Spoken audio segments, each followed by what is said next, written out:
Interface Video presents Fairfield Today. Brought to you by Fairfield Federal Savings and Loan, Fairfield Medical Center, Fairhope Hospice and Palliative Care, the Fairfield County Board of Developmental Disabilities, the Frank E. Smith Funeral Home, Ohio University Lancaster, and Lancaster Fairfield Community Action Recycling and Litter Prevention.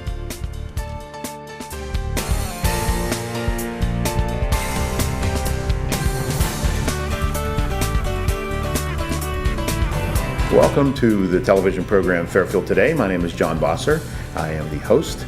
At least once a month, whenever the Fairfield County Board of Developmental Disabilities is the sponsor of the program. Today it's our special annual back to school episode, which we've done each of the last couple of years that we've done this program. And today we're at Forest Rose School, which is at 1592 Granville Pike, just next to Ohio University Lancaster. My guests today, at least the guests who are with me right now, are Jody Blaze on my left, who is our Director of Educational Services, and Cheryl Roberts on my right is our new preschool teacher. Welcome to the program, ladies. Thank you, John. We'll be joined a little later on by Jamie Rowley and Lauren Sullivan, who are the other two new teachers on staff here. Jamie is our senior class teacher, and Lauren is teaching our junior class. Jody, let's kind of start with you. Discuss a little bit about just the structure. Mm-hmm. I mentioned preschool, senior class, junior class. Mm-hmm. Talk a little bit about how the classrooms are broken up, mm-hmm. and how many staff you have here. Mm-hmm. John, we actually have 32 students enrolled, and we are at full capacity at this point in the year. And we break those students out by different grade levels. So we call them primary, intermediate, junior, and senior. Those are for kids that are from the age of 6 up through their 21st birthday. And then the groupings of kids depends on how many kids are graduating, how many kids are moving up. Mm-hmm. We also provide preschool services for about 30 students that are from 3 to 5.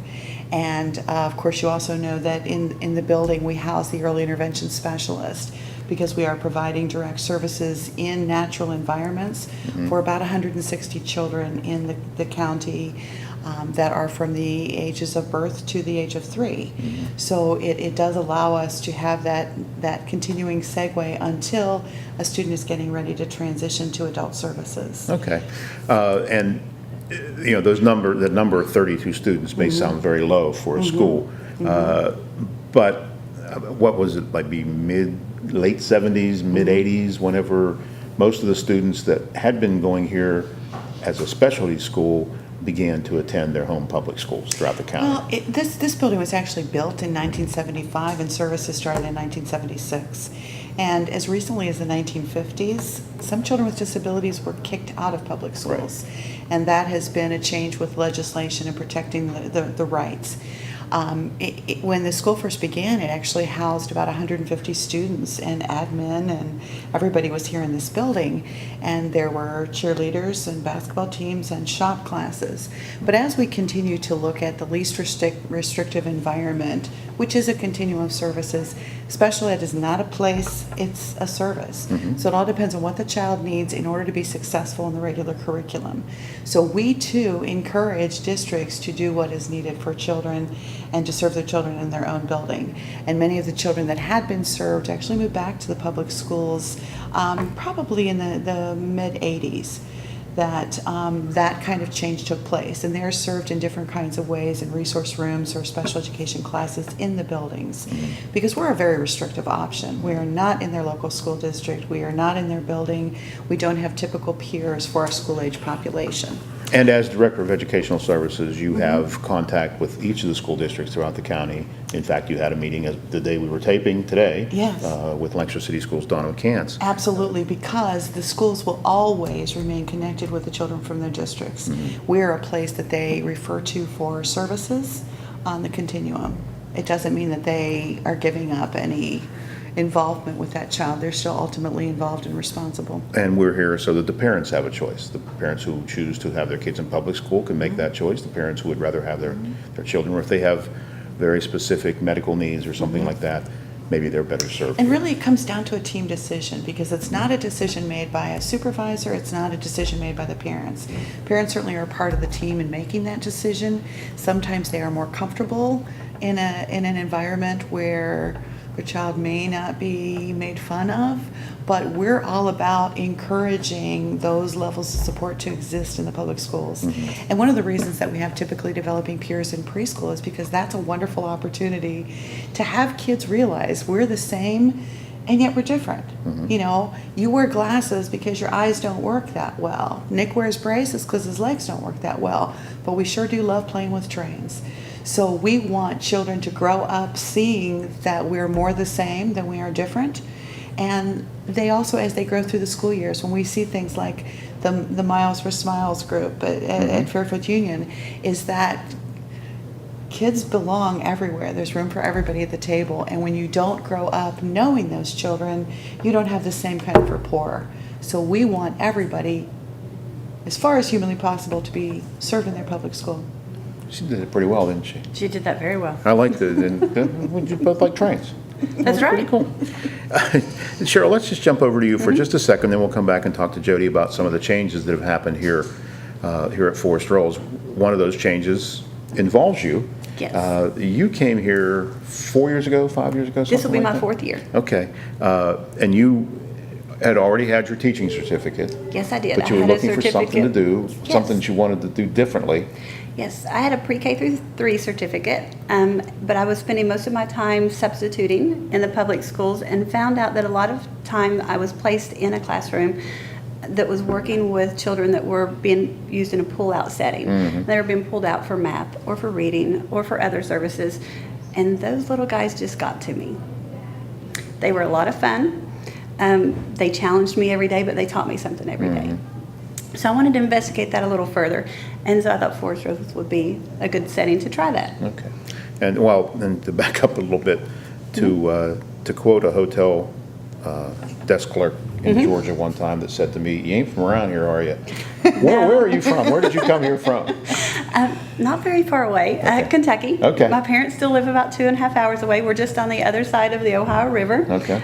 In a little town called Greenup. Okay. So. Well, cool. Where'd you go to college? Well, I started off at the University of Kentucky, coming In from a lovely small Lexington. town. Boy, that in must have been lovely fun. Lexington. Well, that was a little bit of a culture shock, coming bet. from Greenup with a small town, small school. While I love the Wildcats and will always bleed blue, it was not the place for me to continue my education.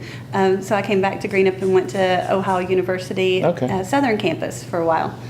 Transferred around a little bit with my husband after I got married to other locations, and when we came back to an area where there was an Ohio University close by, I told myself, when the kids hit school age, I want to go back to school myself. I had been working as a preschool teacher, but in an unlicensed setting.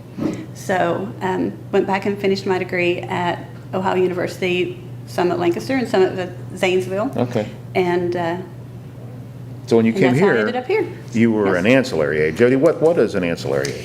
An ancillary aide is really the person who connects with the therapist to help us make sure that equipment is not only clean and in order and charged up, but when they need pictures to support children, that we're not pulling away their therapy times in order for them to get visual supports made, laminated, Velcroed. So part of that role and function has always been to put the things up on the serving line and the cafeteria so kids can push a button and request more. There are visual supports for them so they can be as independent as possible. Okay. So it really was intended to be a support for the therapists. So while you were doing that, position comes open as a classroom aide, correct? And then you moved into that position, right? Or was there something else between there? No, that was it. Okay. Started as the ancillary aide, and then started asking questions about, hey, how do I learn a little bit more? How do I advance? And they started telling me about a program at Ashland University where I could go back and get a certificate as an intervention specialist and eventually on to a master's degree. So I enrolled in those classes at the same time that I did move into a classroom as an instructor's assistant. Okay.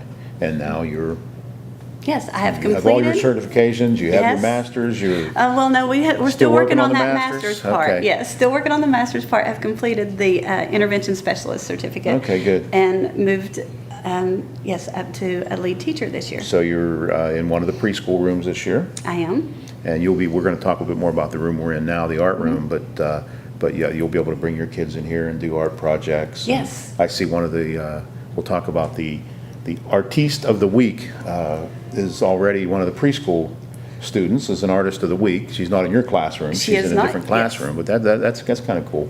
What, and I'll talk to Jody a little bit more about the whole concept behind this room, but what excites you about being able to bring your kids into this room, and this will be the creative space? I'm sure there's going to be a lot of stuff in here that will spark their creative juices. And also, it gets them out of the same setting that they've been in all day. It exposes them to a new area of the room. It also gives them a chance to learn some new guidelines, new rules about how we use different areas of our school, how we interact with those areas. And yeah, it'll be a nice creative space for them to have lots of fun and come as they need. So if there's a child that is not particularly interested in art that day, then the ones who are really engaged in it and really in releasing those creative energies, then they can continue the project, while the other students then can be brought back to the classroom to move on to something else that they would prefer to do. Okay. Jody, let's talk a little bit about the overall curriculum here, and the fact that you have you now have this room. You have a resource room for kids who need to be pulled out of a classroom for real specific work. You have physical therapist here, Right. awesome physical therapist Right. here, as well as 2 or 3 awesome Two. speech pathologists. Yes. And an awesome OT. Right, exactly. Talk a little bit about how the whole program works and how you use every part of the building. You Yes. use the sensory trail. You use as much as an outdoor environment as you can. Just kind of roll that in. One of the beauties of this program, and as much as I'm a proponent of saying we want everyone to be educated in the least restrictive environment in their public schools if possible, we know that the needs of our students are so great that sometimes there's so many changes that have to happen to the environment that it takes a special place to do it. I've said this before, in public schools sometimes a physical therapist will serve 12 buildings in 5 days. We have a physical therapist who works here 5 full days a week. So we have a lot of great equipment. We have a lot of things that are able to be done in a space like this. We can also individualize the instruction because our curriculum is not really different from the curriculum that children are exposed to in the public school setting, but we know that they may need more repetitions, that they are very much sensory based and visual learners. Most of our students do respond negatively to fluorescent lights and chaos and ringing a bell every 42 minutes to change classes. Those environmental things are hard for them to do. So we talk a lot about getting the conditions right. We talk about creating a space where they can be in a proper place to actually learn, whether it's having time in the pool, being able to get outside, getting the supports that they need through the therapist. So it's a very unique way to team. I think our teachers are blessed in that they really have a sense of it's not just a teacher and an aide and the kids. There are all of these related service providers feeding in, and all of us are very tuned into the needs of our students. Let's talk a little bit about technology before we move too far forward. Too. We only have about a minute or so in this Yes, segment. we have exciting things happening. In the last few years, we've really made a major push, realizing that so many of our students did not have a voice, and they've not been able to share with us what they're thinking, what they're feeling. We have often used visual supports, but we've gone a little higher tech. We see the benefits of using iPads. We see how engaging that can be for students. And we realize that some of our students don't do very well if they were to go to have an assessment at a hospital. They don't respond to that person as well as they respond to therapists that they know. So we've been able to get some communication devices and trial things with them so that when they do have all their paperwork in a row, they can actually get approved for their own device and have their own communication system.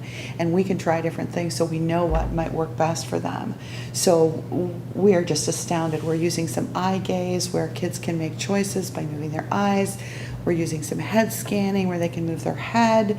And it's taken us beyond being able to use a head switch or something to make things happen. And we've personally been really astounded at what they are telling us that they know. So it's an exciting time here. Cool. And you've seen a lot of that technology just explode within the last few years, and certainly the last couple of years that you've been here. Yes, absolutely. And for instance, today we have a little student who is now using a Go Talk, which just has 9 buttons for him at this point with 9 core words that he would like to use or whatever.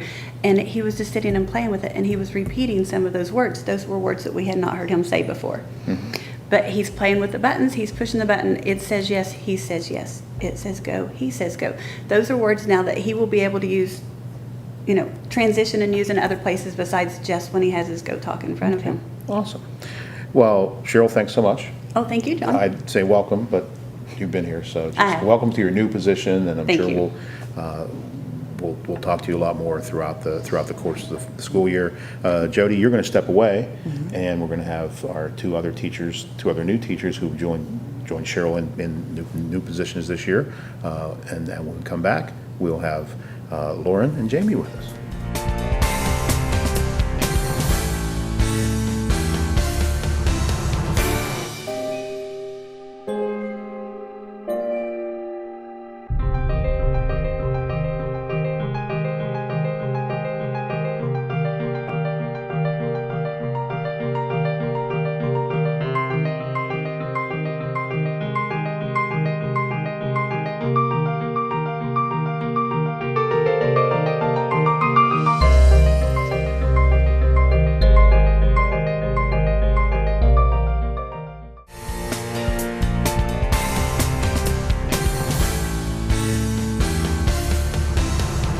Well, welcome back to Fairfield Today.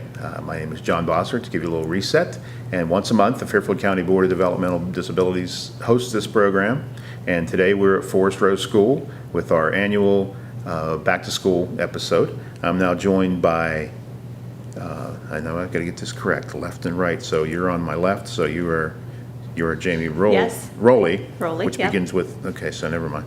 And this is Lauren Sullivan. Jamie is our new senior class teacher, and Lauren is the new class teacher at our junior class. Lauren, let's start with you, because you seem to be the most nervous. Is that true? Tell me a little bit about where you went to college and what made you, well, first of all, where are you from originally? I'm originally from Logansport, Indiana. Oh, okay, Yeah. okay. And where did you go to college? I went to Purdue University. Oh, okay, Yeah. a Boilermaker, huh? I Okay, am. so you I am. stayed in Big Ten country, that's Yes, good. I did. Okay, and did you choose education right off the bat out of high school? Yeah, I decided I was either going to go into computer science or special ed, and then I chose special ed. And you didn't realize you'd have to become a computer scientist No, as well, did no, you? no. And those all changed in the last couple of years while you were in school, probably. Yeah, kind of, yeah. So, okay. Where have you taught before you came here? Yeah, I lived in New Hampshire for about 4 years, and then or about 3 years, and then taught in Indiana for a year, and then just bought a home here. And so Okay. now we're here. Okay, sounds good. And Jamie, how about you? Where are you from originally? Are you from near here, or? Yes, I'm from the Hebron Buckeye Lake Okay, area. okay, awesome. Yes. And college? I went to East Carolina University in Greenville, North Carolina, and I also went to Ohio Dominican for my master's. Pirates. Yes, East the Carolina's ECU the Pirates. That's Yes. awesome. I like that. Yes. Are you impressed? Someone from up here knew that? Yeah, yeah, Okay. I am. Well, I'm a professed sports geek, so I Okay. can probably tell you a lot more about them than most people. And how about you? What made you choose to go into education? Well, in high school, I helped out a lot with the life skills special ed class and got involved in that. So straight out of high school, did some research and knew I definitely wanted to go into moderate intensive special ed. Okay, so both of you that did that. We've talked to some people, I think, that started out in general education and weren't quite sure what they wanted to do, and then decided to specialize after they got to meet some of the kids. Where else have you taught before you came here?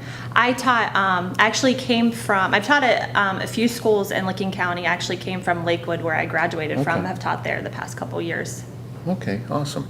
So tell me a little bit about your classroom and the makeup of some of the kids there, and then what you kind of hope to accomplish throughout the year?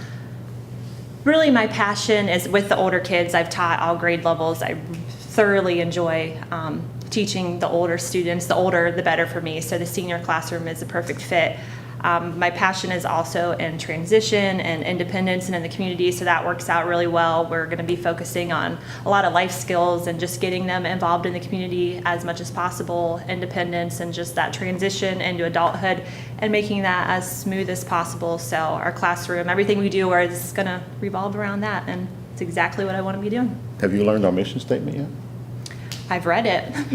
Well, I say it? It sounds like you already live it, and it's not going to be very difficult cool. to get you to buy off, which is Perfect. Bring about a vibrant community where people lead fulfilling lives and make meaningful absolutely. contributions. And you both will notice that we specifically didn't say anything at all about people with disabilities in that mission statement. We're all about inclusion here, so that's awesome. How about you? How do you like your class? Not a lot can go wrong in a week and a half, but you'd be surprised. I would actually care to disagree, but no, the classroom is great. The juniors are getting ready to transition down the road. Parents are starting to think about it, but we're not quite there yet. It's more figuring out who the kids are, what they are thinking down the road, what they're good at, what their skills are. We just were talking about today how every kid in our classroom has a different communication device. So with 8 students, you have 8 different devices, and we're really trying to master those. So then when they get to Jamie's room, they know how to use those to get their jobs and get out in the community and make that more knowledgeable for everyone else as well. Okay. So far, so good. Awesome. Any first impressions that you'd care to share while the Director of Educational Services is First part impressions of just the overall how I think things it's are? great. I've only know Forest Rose really from passing by if I ever went to Lancaster, which was maybe once every couple years. So I didn't know much about it at all. And all I've done since working here is talk about how wonderful it is, and just all the stuff you guys have access to for the kids is wonderful. That's not the case in a lot of the traditional public schools or other places I've went. It's really hard to get your hands on a lot of things, and here we have a lot of that. And so resources, and certainly the tons of therapies. Resources, and that was a first impression of mine of all that. And the support staff, I think is just great. Absolutely. How about you? The same, and it's always nice when you can come in and there's a lot of Velcro available, because I found endless amount of Velcro, which is great. But everyone here is so nice, and they're willing to help, and they want to share their knowledge and show you what's going to work. It's there aren't too many people that are, it's my kid, this is how we do it. It's here, let me show you what works best, and that's helpful coming in. So I mean that's a key in an environment like this, I think, is that everything is so specialized, and each kid is his or her own personality and has his or her own needs. Okay, awesome. Well, ladies, thank you very much. I'm sure you'll get tired of seeing me, and when you see me come down the hall, if I have a computer in my hand, it might mean that I'm going to try to track you down and record a radio show or take a picture of kids in class or something like that. So thanks so much for joining me, and good luck with the rest of the year. Okay, thank you. When we come back, we'll bring Jody back in for a few closing words.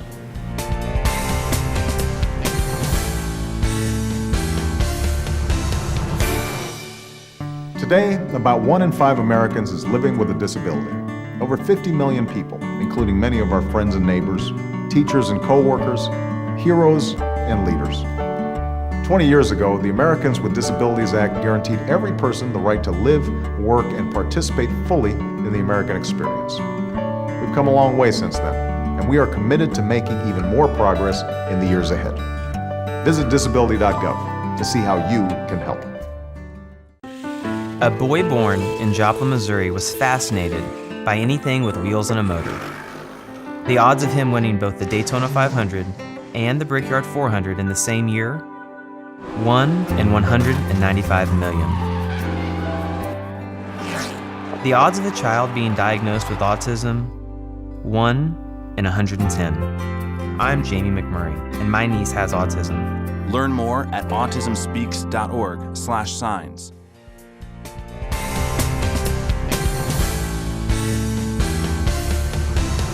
Welcome back to Fairfield Today. Jody Blaze, our Director of Educational Services at the Fairfield County Board of Developmental Disabilities, has joined me for our final segment, and we're going to wrap up a little bit. Those two ladies seem very excited about being here. They're very are. enthusiastic, bring some new blood into the They place. are. And we're really excited to have them. And we don't have teachers leave very often. We had one retirement and someone who moved. And it allowed us to actually have teachers who chose to move a grade level. So the two teachers that are remaining from last year actually went to a different grade level. And knowing that Jamie was really experienced with senior class, it made a good fit. It's really neat to see that they're both very interested in transition. And they know that they have a passion for preparing the students that they have here for their next step in life. And they've worked in other arenas where they know, this would probably be very beneficial for a student, but you don't have a way to get your hands on it. So to hear them talk about how much they appreciate the resources, the materials, the equipment is huge. And again, you still see the challenge. They're new, they're still learning. The kids, they're also learning how to program a communication device, which is a very sophisticated tool, much like programming a computer. Right. Well, let's talk in the last minute or so that we have here. Talk a little bit about some of the changes they've made. We've already touched on the art room here, and we'll show maybe a little bit of tour of that. And the resource room has also moved closer to the classroom. We actually made a switch to put the resource room closer, but also to move the occupational therapy space to a room that had a small office in it. Because when our occupational therapist was doing therapy, people would not want to go in and use some of the swings and the equipment that kids need to get the conditions right, be ready to learn. So by moving her across the way, she can still work individually with a student. Other people can come and use it. It's a little bit farther down the path, but we're all still very close. The reason that we have some space is that something really wonderful has happened. When I worked for the county schools, I really worked to get the districts to build spaces to embrace their preschoolers with and without special needs. That has finally occurred this year. They had begun to make inroads into the districts. This year they moved the remaining 3 classes out into the local school districts. So one went to Amanda Clear Creek, one went to Liberty Union, one went to Fairfield Union. And it is an opportunity for kindergarten teachers to get to know those children. It also gave us a little bit of room to expand a bit. So knowing that space has always been at a premium, we created some additional resource type of rooms where staff could take students. We created additional motor kinds of spaces so that we're a little bit spread out in what we're doing.